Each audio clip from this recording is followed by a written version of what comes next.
Hello ladies and gentlemen, it's March 26th, 2013, and actually I'm going to do a couple of videos today. You'll see this one and then you'll see another one a little bit later in a little different location, and you'll understand why I'm going to do that second one after you see it. But let's get into some things that are going on right now that I think are kind of important. The first is that there was a police exercise in Albany, New York. They didn't tell anybody they were going to do it. They came in full combat tactical gear, took over an apartment building and told the residents that if they came out of their apartments or tried to access their apartments, they would be arrested. And this is for real. These people were taken completely off guard. They had no idea what was going on. This is the type of military police state that we're entering, that these cops and these military people can do any damn thing they want and they don't have to pay the price. That your liberties mean nothing, that they are the jackboot thug tyrants. Now the police department after that said, well, it was a miscommunication, the people didn't get the information. It doesn't matter. Even if they had told them to do that in a place where people are living and to tell them that they have no rights to go in and out of their homes,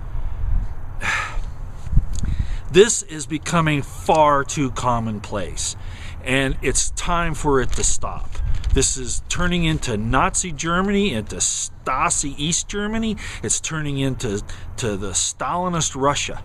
Actually, in a lot of ways, we're already worse than that. I'm impassioned today. Okay, I'll try to calm down a little bit.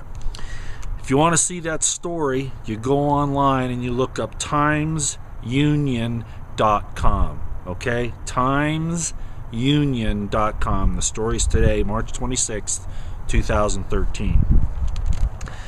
Okay, a major weapon that manufacturers are doing with DHS to prevent them from getting weapons and things, and this goes along with other firearms manufacturers and other government agencies that are anti-Second Amendment. They're refusing to sell to them. What has happened is that the guns, while they're still available to the public, the ammunition is not. Okay? So DHS has not had any ammunition manufacturers that I know at this point refuse to sell to them, which is really the next step that needs to happen. The DHS now, it's come out, is pretty certain. Not only are they stocking up against the American people, but they're also deliberately taking these ammunition supplies off the market so that you and I can't get them. So it's a de facto defeat of the Second Amendment. A firearm without a bullet is a club. So this is just another thing they're doing. They're using your tax money to do this, okay? So they're using your tax money to war against you. It's wrong. Back on the Cyprus thing, you already know probably by now how bad that's getting.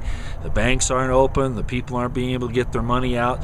The Euro head has said that this is going to happen all over Europe and eventually come to the United States. Okay? Russia somehow, I kind of admire this. They saw this thing coming or knew that it was going to happen, and somehow the Russian oligarch billionaires, probably with the help of the Russian government, somehow, through some back door in the banking system that I'm not certain I understand right now, got their money out of there before the EU got a hold of it. Frankly, I think it's brilliant. I got to say one up on the Russians on this one. The unfortunate thing, of course, is the people with the big money got out safe, pretty much.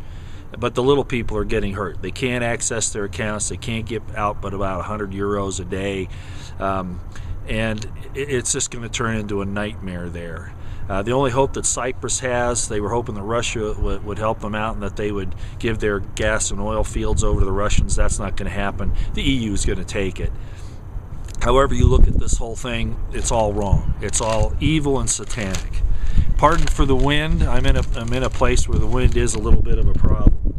I want you to know about a site that you should probably check. It's called freedomoutpost.com. Freedom Outpost, all lowercase, all rammed together.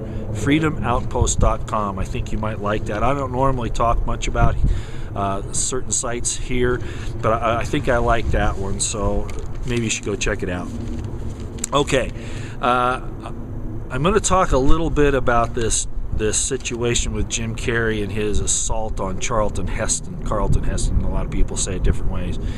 But I don't want to do it here. I'm going to do it elsewhere where I can really do it justice. But just so you know, this little bull flatulence, I don't even know what to call him. Bull flatulence person. I'm not even sure I want to call him a man. To talk about the way he did about Charlton Heston is an insult to every liberty-loving American and everybody who knows anything about decency. And I'm going to address that a little bit later.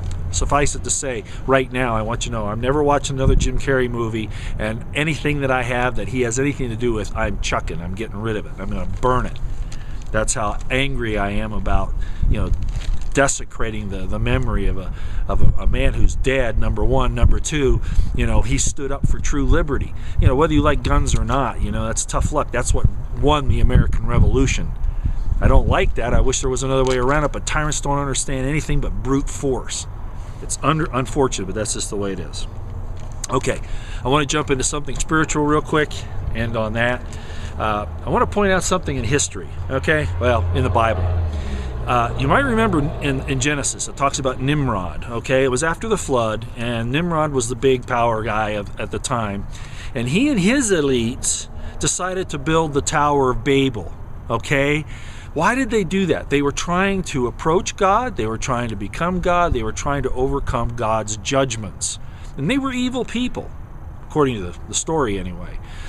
So the point is they were trying to extend their lives and overcome the judgment of God. Okay? Look what these elites are doing today. I don't know if you know the whole story, but one of the things that they're doing is they're about 50 years ahead of us in medical technology, life extension technology, and it has something to do with their talk in their books and their papers about merging with the machine, kind of like bionic men, but it's more than that. It's more like the Terminator type thing. But whatever exactly it'll turn out to be, the point is they want to escape ultimate death by making themselves merge with these, what they consider to be immortal machines, to make themselves immortal and to become gods. Ray Kurzweil talks a lot about that, okay, if you look into that. What's my point?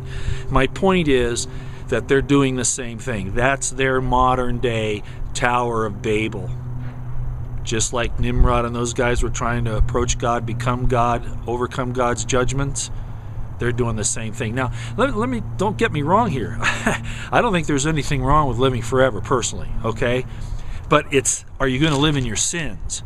And, the people in power always try to push certain things onto you as sins that are not. For instance, the love of a man and a woman. That's not a sin, okay?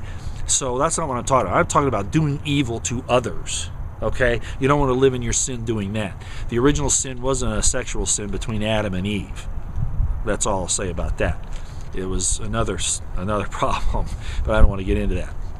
Anyway, so the fact of the matter is that living forever is a good thing, but God has his own plan for that. Now, we as mortals can, I guess, attempt to do that at our level because we don't know everything. Our knowledge is limited. So it's okay to go there, but what is your purpose in doing that? Okay? If it's to destroy the rest of mankind so that just a handful of you are left, got to think about that one.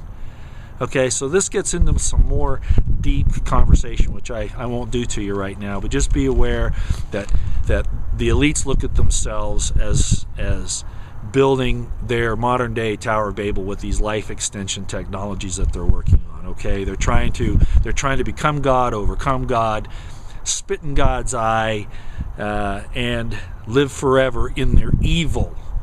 Okay, in their evil. Not their mistakes. They're evil. Okay. And I guess what I really want to talk about here too is something you need to do, I would think. You've heard me say before that you need to choose a side. And I know I'm talking to the choir again here. But hopefully other people will see this. I've gotten some nasty grams on my YouTube site here about people who really don't know what they're talking about. A lot of support, but I'll just say this to everybody and pass it on, okay? I'm not a prophet. I study. I'm a historian, like I've said before, but there are some self-evident truths, and this is one of them, okay? And it's in the scriptures, but I'm going to talk about it this way. I don't care if you're evil or if you're good.